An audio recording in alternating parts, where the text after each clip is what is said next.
सभी संस्कार कराते हैं, इसीलिए कराते हैं। ये संस्कार शरीर का नहीं है। गायत्री परिवार वाले कार्यकर्ता भाई बहन ध्यान से सुनना, संस्कार शरीर का नहीं है। हमने शरीर को संस्कार करने के लिए अभियान चला दिया, नहीं। संस्कार आत्मा का है, मन का है, स्वभाव का है, उसको सुसंस्कृत किया जाता है। शरीर का ही संस्कार होता तो शरीर रहते सारे संस्कार होते। शरीर धारण करने से पहले 3 संस्कार शास्त्रों में, वेदों में, गर्भाधान, सीमांतोनयन और पुंसवन, तीनों को मिला के गुरुदेव ने एक कर दिया। शरीर धारण करने से पहले, शरीर छोड़ने के बाद 2 संस्कार होते हैं। एक का नाम है अंत्येष्टि संस्कार और दूसरे का नाम है मरणोत्तर संस्कार, जिसको श्राद्ध संस्कार कहते हैं। मरने के 12 दिन बाद किए जाते हैं।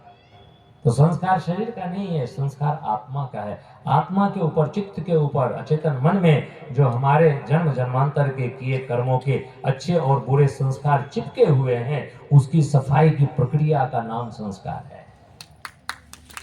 इसलिए संस्कारों को सुधारना, बदलना आवश्यक है। हमारे ऋषि बड़े दूरदृष्टि वाले थे कि जीवन में 16 बार ऐसे चौराहे आते हैं, जिन चौराहों पर यदि व्यक्ति को सही मार्ग का ज्ञान ना हो तो जाने का कहीं, वो चला जाएगा कहीं। जीवन में 16 बार ऐसे अवसर आते हैं, इसलिए ऋषियों ने उन 16 महत्वपूर्ण समयों में, अवसरों पर 16 संस्कारों से जीवन को जोड़ दिया है। यही है 16 संस्कार। यहां पर कल परसों कराए जाएंगे, सभी संस्कार कराएंगे, चाहे पुंसवन संस्कार हो, नामकरण संस्कार हो, अन्नप्राशन संस्कार हो, मुंडन संस्कार हो, विद्यारंभ संस्कार, उपनयन संस्कार, दीक्षा यज्ञोपवीत संस्कार, विवाह संस्कार, मरणोत्तर संस्कार, वानप्रस्थ संस्कार, ये सारे संस्कार यज्ञ प्रक्रिया में संपन्न होते हैं। यज्ञ में सारे संस्कार। विवाह जब आप करते हैं तो जब तक यज्ञ नहीं करेंगे विवाह संपन्न नहीं होता है। यज्ञ करके आहुति डाल के उसके 7 परिक्रमा करेंगे, 7 फेरे लेंगे, तब पक्का माना जाता है। ऐसे नहीं पक्का माना जाता। कोर्ट मैरिज को हमारे यहाँ पक्का नहीं मानते। इन्हें आप गले में माला डाल दिया, कोर्ट में हो गया, बस हो गया, नहीं, ऐसे नहीं होती। हमारे यहाँ संस्कार है, संस्कार पद्धति है। तो जन्म जन्मांतर के हमारे संस्कार, अच्छे और बुरे, अच्छे संस्कारों को बढ़ाना, बुरे संस्कारों को दूर करना, गंदगी को दूर करना, सफाई करना, परिमार्जन, ये संस्कार प्रक्रिया है। सम्यक करणम वा इति संस्कार है, भली प्रकार से किसी के व्यक्तित्व को गढ़ देना। तो संस्कार से विचार, विचार से कर्म, कर्म से फल, ये प्रक्रिया है हमारे जीवन में सुख और दुख का आधार है।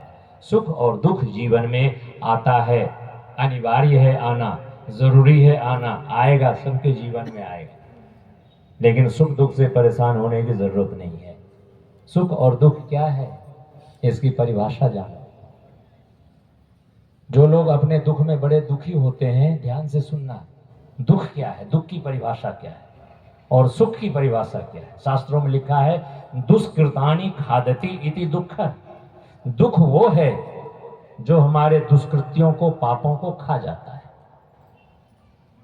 और सुख क्या है, सुकृतानि खादति इति सुख। सुख वो है जो हमारे सुकृत्यों को, हमारे पुण्यों को खा जाता है। क्यों? क्योंकि पुण्य के कारण ही हम सुख भोगते हैं और पाप के कारण ही हम दुख भोगते हैं। बात इतनी तक समझ में आ गई? सबको समझ में आ गई? जागरूक हैं, जागृत हैं तो ऊँग रहे हैं। पुण्य के कारण सुख पाते हैं और पाप के कारण दुख पाते हैं। इसीलिए जब हम सुख भोगते हैं तो हमारा पुण्य घटता है और जब दुख भोगते हैं तो हमारा पाप घटता है।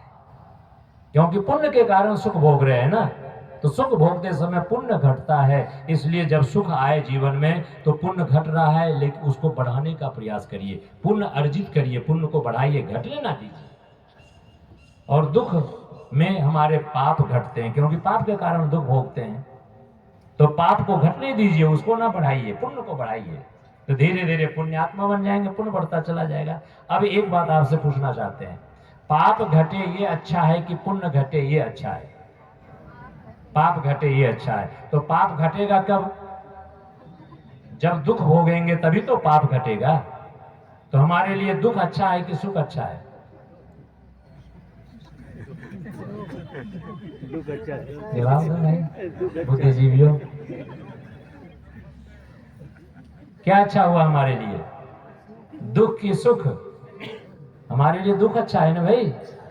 इसीलिए तो एक कवि ने गाया है, राही मनमा दुख की चिंता क्यों सताती है, दुख तो अपना साथी है। सुख है एक छांव ढलती, आती है जाती है, दुख तो अपना साथी है। तो सुख दुख के पचड़े में ना पड़ो। माता कुंती से भगवान ने कहा कि बुआ वरदान मांगो।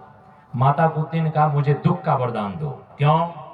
दुख क्यों चाहिए? जीवन भर तो तुमने दुख ही दुख उठाया है, अब क्यों दुख चाहिए? तो माता कुंती क्या गजब की बात कहती है, केशव, जब जब भी मेरे ऊपर विपत्ति आई तब तब आप मेरे साथ रह करके हमें विपत्तियों से बचाते रहे।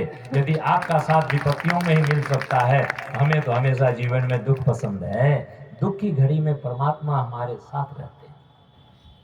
जैसे माता पिता के दो बेटे हों, एक बेटा बढ़िया खुशहाल जिंदगी जी रहा हो, कमा खा रहा हो, और दूसरा बेचारा गरीबी में हो।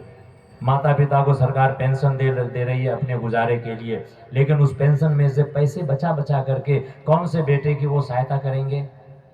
जो खुशहाल जिंदगी जी रहा है वो, या जो दुख में है उसको मदद करेंगे? किसको करेंगे? जो दुख में है, परेशानियों में, उसको करेंगे। तो जब संसारिक माता पिता की ऐसी सोच हो सकती है तो वो तो जगत पिता परम पिता परमात्मा है। इसलिए दुख से कभी दुखी ना होना। कई लोग सुख दुख की बात, कर्म फल की बात सुन करके बड़े उदास हो जाते हैं, इसलिए हमें ये बताना पड़ता है कि आप उदास ना हो। दुख हमारे लिए अच्छा है, क्योंकि दुख में हमारे पाप क्षीण हो रहे, पाप घट रहे। सुख में तो हमारे पुण्य घटते हैं, इसलिए जब सुख आए जीवन में तो पुण्य को बढ़ाइए। कैसे बढ़ाएं? सत्कर्म करके, अच्छे कर्म करके, समाज में अच्छाइयों को फैला करके, एक दूसरे की सहायता करके, जरूरतमंदों को मदद करके, यज्ञ जैसे पुण्य कार्य में अपना अपना तन मन धन से योगदान दे करके अपने पुण्य को बढ़ाइए। पुण्य बढ़ाने के अवसर जीवन में बहुत आते हैं, बस उस अवसर को भुनाना आना चाहिए, उस अवसर को पहचानना आना चाहिए।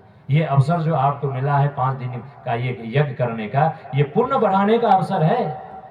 हर कोई इसमें अपना पुण्य बढ़ा सकता है, अपना बैंक बैलेंस पुण्य का बहुत ज्यादा बढ़ा सकता है। यज्ञ करने से बैंक बैलेंस पुण्य के बढ़ते चले जाते हैं।